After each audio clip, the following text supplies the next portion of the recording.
E o Pablo? Como é que está a situação do Pablo? O Pablo é uma situação muito difícil, mas muito difícil mesmo. Para quem não acompanhou vídeos anteriores que eu já comentei a situação do Pablo, vamos lá, o Pablo ganha mais de 1 milhão por mês, um salário altíssimo, tem 33 anos, idade avançada, minutagem baixa, olha quantas vezes ele entrou em campo nas últimas 3 temporadas. É um jogador que tem um histórico de lesão que preocupa, é um jogador que não facilita nas negociações porque ele não quer mudança drástica. Pensando na família dele é apaixonada pelo Rio de Janeiro, ele inclusive é apaixonado pelo Rio de Janeiro. Inclusive o Flamengo ano passado só conseguiu emprestá-lo ao Botafogo por ser o Rio de Janeiro, por isso que ele aceitou. O filho dele joga na categoria de base do Flamengo.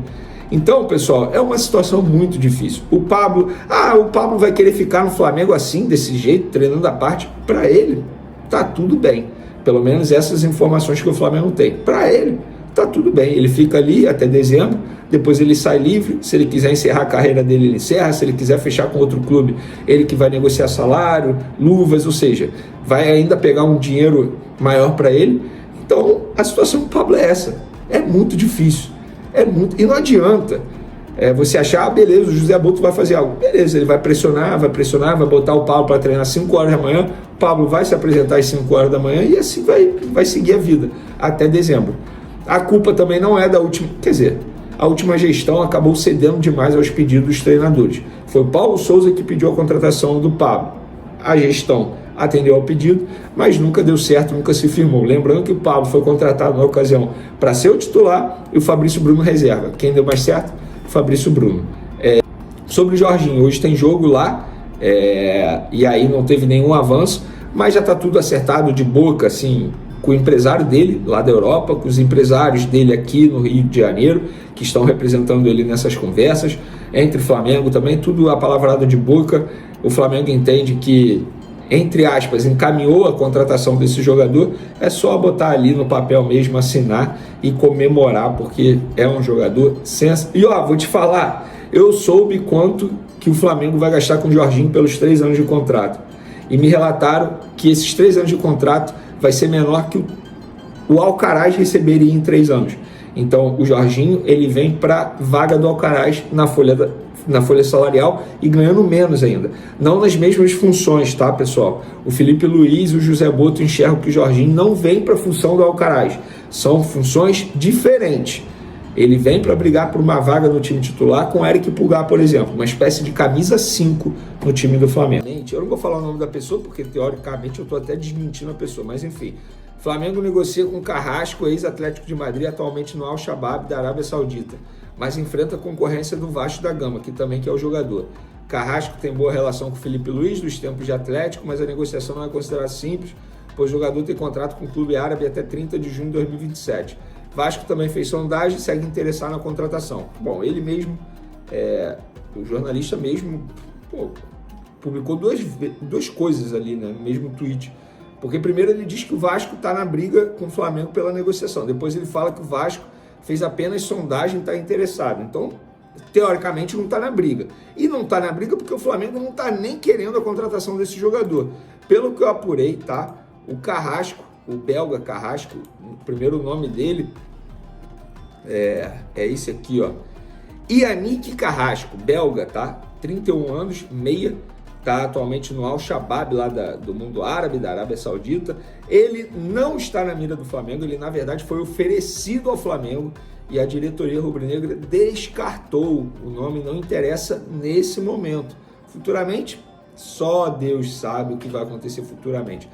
Não demorou para que Felipe Luiz virasse um candidato natural, pelo menos a ser candidato a quem sabe assumir a seleção brasileira, caso as coisas continuem meio instáveis. Vocês estão de sacanagem. Com Dorival Júnior. O Papa não está muito feliz com essa história, não. Vamos ver o que disse hoje lá no Opinião Placar, nossos colegas. Acho que foi o Sormani que falou, né? Roda aí, vai. Tinha que ser. O Felipe Luiz será o futuro técnico da seleção brasileira. E olha lá, hein? Se essa seleção continuar jogando mal, do jeito que tá jogando, passando vergonha do jeito que passa, e o Flamengo, de repente, ganhar tudo. Eu não sei se não muda rapidamente, não, hein? Grife ele tem. O que falta ele agora é trabalho. O grife Quem? ele tem. O Felipe Luiz. É, exatamente. Como nome no futebol, o Felipe Grife, Luiz tem cara, muito mais que o começou Dorival. agora. Nome tem. Existe N casos, né, assim, de ex-jogadores que viraram técnicos e rapidamente Pô, Zidane. subiram a seleção. Não, Subiram o a seleção. Beckenbauer foi campeão O com a Alemanha. Beckenbauer. O Beckenbauer. Ah, sim, não, você tá falando de Entendeu? seleção. Tá, né? Não, por isso eu tô falando. O que o senhor falou. Vai que o Dorival leva 2 chapuletadas. Não, eu falo de ex-técnicos. Se o Dorival tomar 2 chapuletadas, perde pro Chile, olha, Chama o Abel Ferreira, Bolívia pô. vai jogar antes do que o Brasil. Então o Brasil pode entrar em Relato. campo fora da zona de classificação. Então imagina que perca pro Chile e depois empate em casa com o Peru. Como é que você vai fazer? Não segura. Não segura.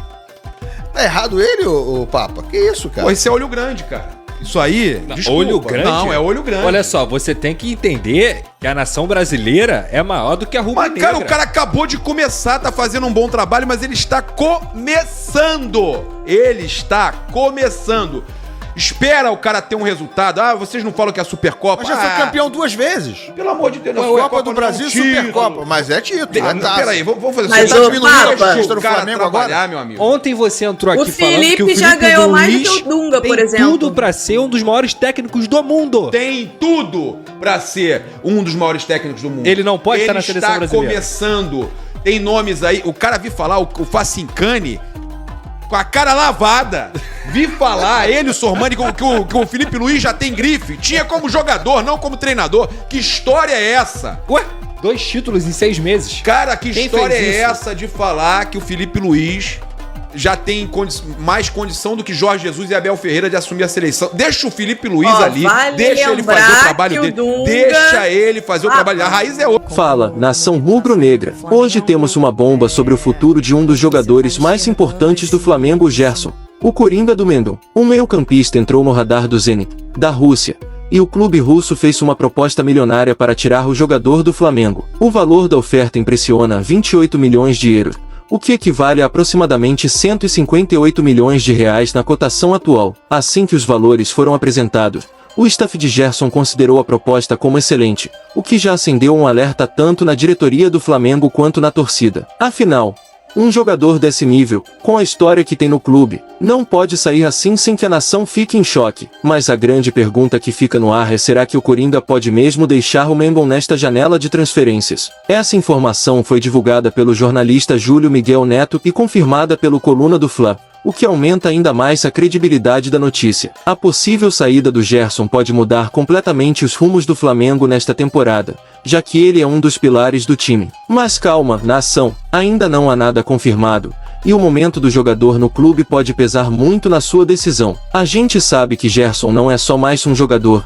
ele é um dos grandes nomes desse elenco, e tem um papel muito importante dentro de campo e no vestiário. Desde que voltou ao Flamengo, ele tem sido uma peça fundamental na equipe, trazendo qualidade, experiência e um espírito de liderança que poucos jogadores conseguem impor. Além disso, nas últimas partidas, vimos que ele tem sido um dos jogadores mais regulares do time, assumindo responsabilidades e sendo decisivo nos momentos mais importantes. Outro ponto que pode influenciar nessa negociação é que Gerson tem uma forte ligação com o Flamengo e com a torcida. O Coringa sempre demonstrou carinho pelo clube e já recusou outras propostas para continuar vestindo o manto sagrado. Mas sabemos que no futebol tudo pode acontecer, e uma proposta dessa magnitude pode pesar na decisão tanto do jogador quanto da diretoria. O Flamengo já recusou propostas milionárias por outros jogadores, mas será que agora vai abrir mão do Coringa? O clube precisa pensar em todos os aspectos. Vale a pena vender um jogador desse nível no meio da temporada? O Flamengo tem reposição à altura. A diretoria já tem um plano caso Gerson saia. Essas são perguntas que só o tempo vai responder. Mas uma coisa é certa: essa negociação pode ser uma das maiores movimentações da janela de transferências. Agora, eu quero saber da nação rubro-negra. O que vocês acham dessa proposta? Vocês venderiam Gerson por esse valor ou acham que ele é indispensável para o Flamengo neste momento? Deixem a opinião de vocês nos comentários. Não esquece de deixar a curtida no vídeo para fortalecer o canal, se inscrever se ainda não for inscrito e ativar o sininho para receber todas as novidades do Mengão em primeira mão. Fiquem ligados porque vamos continuar acompanhando essa novela e trazendo todas as atualizações para vocês. Aqui é Flamengo sempre.